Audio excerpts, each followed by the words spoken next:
Hello, আসসালামু আলাইকুম dear viewers, সুপ্রিয় 18তম শিক্ষক নিবন্ধন পরীক্ষার্থী। আশা করি আপনারা ভালো আছেন। ভাইবা অলরেডি শেষ হয়ে গেছে এবং আপনারা জানেন যে ভাইবা যেদিন যেদিন হয়েছিল সেদিনে কিন্তু ভাইবা লিস্ট থেকে যারা পাস করেছে তাদের নাম কিন্তু সিলেক্ট করে রাখা হয়েছিল। তাই ভাইবার কার্যক্রম অলমোস্ট রেডি, যে কোনো মুহূর্তে আপনাদের রেজাল্ট হতে পারে।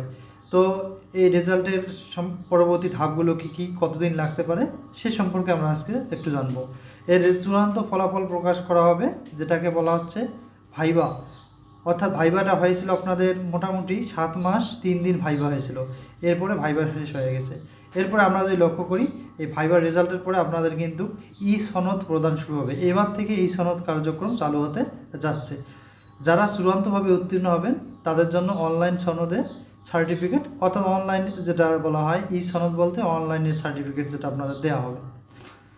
এই সার্টিফিকেট পাওয়ার পর আপনাদের মেরিট লিস্ট কিন্তু পাবলিশ করা হবে। তবে গতবার আমরা লক্ষ্য করেছিলাম পঞ্চম গণবিজ্ঞপ্তির আগে কিন্তু মেরিট লিস্ট পাবলিশ করা হয়েছিল, এরপরে কিন্তু গণবিজ্ঞপ্তি প্রকাশ করা হয়েছিল এবং সার্টিফিকেট দেওয়া হয়েছিল। মেরিট লিস্ট দেওয়ার পরেই সার্টিফিকেট দিয়েছে, তারপরে গণবিজ্ঞপ্তি প্রকাশ করা হয়েছিল। তো এবারও আশা করা যাচ্ছে আপনারা এই ভাইবার রেজাল্টের 15-20 দিন পরেই ইনশাআল্লাহ জানতে পারবেন আপনাদের মেরিট লিস্ট কত পজিশনে। এর মেরিট লিস্ট প্রকাশের পরে কিন্তু আপনাদের ই সনদ প্রদান শুরু হবে। যারা চূড়ান্তভাবে উত্তীর্ণ হবে তারা এই সনদটি পেয়ে যাবেন।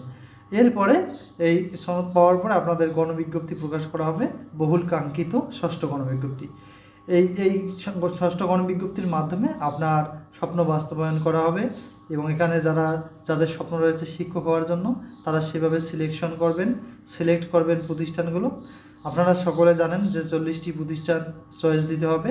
নেক্সটে কীভাবে আপনারা 40টি প্রতিষ্ঠান চয়েস দিবেন এবং কোন প্রতিষ্ঠানগুলো দিলে উপকার হবে এবং কোনগুলো দেওয়া যাবে না আপনার মেরিট লিস্ট অনুযায়ী।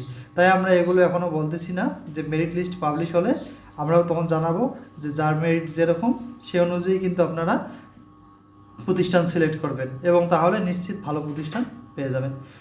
তো অবশ্যই আমরা সামনে এই বিষয়গুলো নিয়ে আলোচনা করব এবং আপনাদের আর কোন কোন বিষয়গুলো জানতে হবে সে সম্পর্কে জানানোর চেষ্টা করব। তো যদি আমাদের টপিকসগুলো আপনাদের ভালো লাগে তাহলে আমাদের চ্যানেলটি সাবস্ক্রাইব করবেন। আসসালামু আলাইকুম।